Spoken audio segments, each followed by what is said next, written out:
Hello everyone, once again welcome back to my channel CS Pathshala. Myself CS Chaudhary.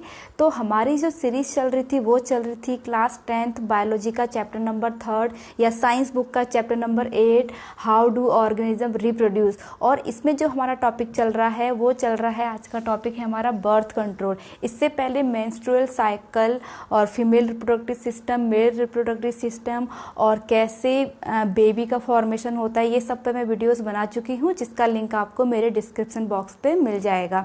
तो चलिए शुरू करते हैं आज की वीडियो। बट उससे पहले अगर आपने मेरा चैनल अभी तक सब्सक्राइब नहीं किया है तो प्लीज़ सब्सक्राइब करें। तो चलिए आज की वीडियो को हम आगे बढ़ाते हैं। तो सबसे पहले मैं बताना चाहूँगी कि ये जो बर्थ कंट्रोल का जो टॉपिक है वो इस चैप्टर का लास्ट टॉपिक है। इस चैप्टर का जो लास्ट टॉपिक है वो है सेक्सुअली ट्रांसमिटेड डिसीज, जिसे हम STD कहते हैं शॉर्ट फॉर्म में। बट उसे due to the coronavirus उसे कर दिया गया है रिड्यूस। इस वजह से जो इस चैप्टर का लास्ट टॉपिक है वो बचता है बर्थ कंट्रोल। तो चलिए शुरू करते हैं आज की वीडियो।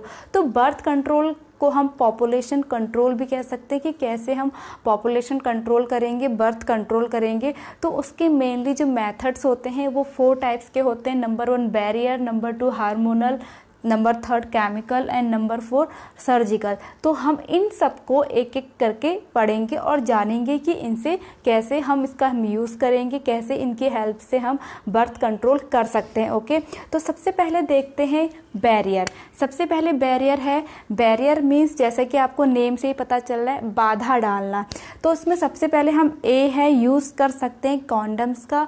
कॉन्डम्स क्या होता है, एक रबर सीट होती है जिसको पेनस के बाहर से चढ़ा दिया जाता है, जिससे क्या होता है जो स्पर्म होते हैं वो वेजाइना में ट्रांसफ़र करने से रोक ले जाते हैं। वो एक बैरियर का काम करता है। तो इस तरह से कॉन्डम्स एक यूज़फुल डिवाइस है फॉर बर्थ कंट्रोल। क्लियर। वैसे सेकंड है डायफ्राम होता है। डायफ्राम भी एक रबर कप की तरह होता है जिसे प्लेस कर दिया जाता है फीमेल की वजाइना में, जिससे जो प्रिवेंटेड करता है स्पर्म को ओवरी तक पहुंचने में। ओके, तो ये हो गया डायफ्राम।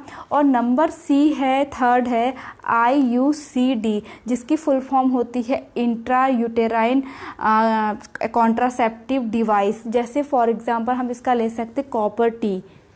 कॉपर टी एक डिवाइस होता है जो फीमेल की वेजाइना में को ट्रांसफ़र कर दिया जाता है या फिर वहाँ पर प्लेस कर दिया जाता है। और ये भी जब भी इंटरकोर्स होता है और स्पर्म रिलीज़ कर दिए जाते हैं तो उसको क्या कर देते हैं, ये उस स्पर्म को किल कर देते हैं या फिर उस स्पर्म को ओवरी तक नहीं पहुँचने देते हैं। बट इसके बहुत सारे साइड इफ़ेक्ट भी होते हैं, जैसे कि यूट्रस में इरिटेशन टाइप की होती है। ओके, तो ये सब तो मेथड थे बैरियर के। अब हम सेकेंड टर्म में चलेंगे जो है हार्मोनल। हार्मोनल में देखिए क्या होता है, उसमें ओरल कॉन्ट्रासेप्टिव पिल्स होती हैं जिसको वीमेंस या फिर फीमेल कंज्यूम करती हैं। और उससे क्या होता है, ओवरी में, जैसे मैंने यहाँ पर एक फीमेल रिप्रोडक्टिव ऑर्गन का सिस्टम भी बनाया है, ये ओवरी है और इस ओवरी में ओवम का फॉर्मेशन होता है, प्रोडक्शन होता है। तो जब ओरल कॉन्ट्रासेप्टिव पिल्स खाई जाती है तो क्या होता है, हमारी बॉडी में या फीमेल की बॉडी में हार्मोनल चेंजेस होते हैं, जिससे इस ओवरी में ओवम रिलीज ही नहीं हो पाता। अगर ओवम ही रिलीज नहीं होगा तो स्पर्म उसको फर्टिलाइज नहीं कर सकते हैं।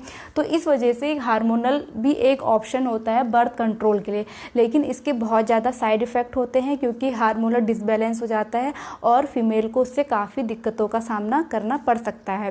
क्लियर। और नंबर 3 है केमिकल। केमिकल में स्पर्मिसाइड जैसे कि स्पर्म को किल करने वाले कुछ केमिकल्स आते हैं जिसको वजाइना में ट्रांसफ़र किया जाता है। और मेनली इसका यूज़ विथ कॉन्डम्स या फिर डायफ्राम के साथ इसका यूज़ किया जा सकता है, जिससे जब भी स्पर्म रिलीज़ हो तो उसमें एक स्पर्मिसाइड होता है, यानी कि स्पर्म को किल करने वाला एक ऐसा केमिकल होता है जो स्पर्म को किल कर देता है। तो ये भी आपका नंबर हो गया केमिकल। तो ये आपके 3 बर्थ कंट्रोल के मेथड हो गए। और नंबर 4 और मोस्ट इम्पॉर्टेंट जो बर्थ कंट्रोल होता है वो होता है सर्जिकल। सर्जिकल मतलब सर्जरी होती है। अब देखिए ये क्या होती है, तो ये सर्जिकल 2 टाइप्स का होता है। एक होता है वैक्सेक्टोमी और नंबर 2 होता है ट्यूबेक्टोमी। तो पहली बात, वैक्सेक्टोमी जो सर्जिकल मेथड होता है वो होता है मेल में, और ट्यूबेक्टोमी जो सर्जिकल मेथड होता है वो होता है फीमेल में। क्लियर। अब देखिए होता क्या है, एक्चुअली जब मैंने आपको मेल रिप्रोडक्टिव सिस्टम और फीमेल रिप्रोडक्टिव सिस्टम पढ़ाया था तो दोनों में बताया था जो ये टेस्टीज हैं, यहाँ पर किसका फॉर्मेशन होता है, यहाँ पर स्पर्म का फॉर्मेशन होता है, जो इस वास्ट डिफरेंस से होते हुए पीनस की हेल्प से बाहर इस वजाइना में रिलीज कर दिए जाते हैं। लेकिन अगर तो वैसेक्टोमी देखिए क्या होता है, वैसेक्टोमी में जो ये वास्ट डिफरेंस है इसको यहाँ से कट कर लिया जाता है या फिर टाइड एंड नॉट कर लिया जाता है, या टाइटली उसको बांध दिया जाएगा या फिर उसको कट कर दिया जाएगा, जिस वजह से यहाँ पर जो स्पर्म का फॉर्मेशन है वो इसके यहाँ से इधर को नहीं आ सकते। तो ये एक वैसेक्टोमिक सर्जिकल मेथड हो जाता है जो एक परमानेंट होता है, इरिवर्सिबल होता है। ओके, तो इसे हम कहेंगे वैसेक्टोमी, जो मेल में होगा और उसमें क्या कर दिया जाएगा, वास्ट डिफरेंस को कट कर लिया जाता है या फिर टाइड एंड नॉट कर लिया जाता है। उसी तरह से सेकंड वन है ट्यूबेक्टोमी, जो फीमेल में होता है। उसी तरह से जो फीमेल में एग का जो फॉर्मेशन होता है या प्रोडक्शन होता है वो कहाँ होता है, ओवरी में होता है, इधर होता है। और मैंने बताया था यहाँ पर जब स्पर्म रिलीज कर दिए जाते हैं, और स्पर्म क्या होते हैं, मोटाइल होते हैं, मीन्स वन प्लेस से अनदर प्लेस में जा सकते हैं। तो ये स्पर्म यहाँ से होते हुए इस फैलोपियन ट्यूब में आएंगे, जिसे हम अनदर नेम ओविडक्ट भी कहते हैं। और यहाँ पर और ये जो ओवा है वो यहाँ पर आ जाता है, और ये स्पर्म यहाँ पर आके उसको फ्यूज़ कर देते हैं और फर्दर प्रोसेसेस होती है।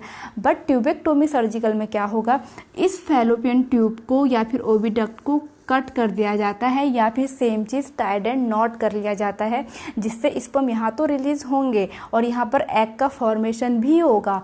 लेकिन स्पर्म जब यहाँ से इधर को आएंगे तो यहाँ पर एक बैरियर बन जाएगा, जिसकी वजह से स्पर्म यहाँ नहीं आ सकते और इस एग को फर्टिलाइज नहीं कर सकते।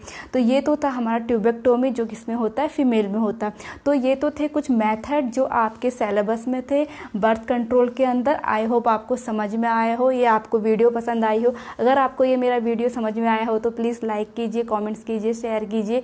और मैं अपनी नेक्स्ट वीडियो में कवर करूँगी top most 50 MCQ question from the how do organism reproduce. तो तब तक के लिए स्टे ट्यून, बाय बाय।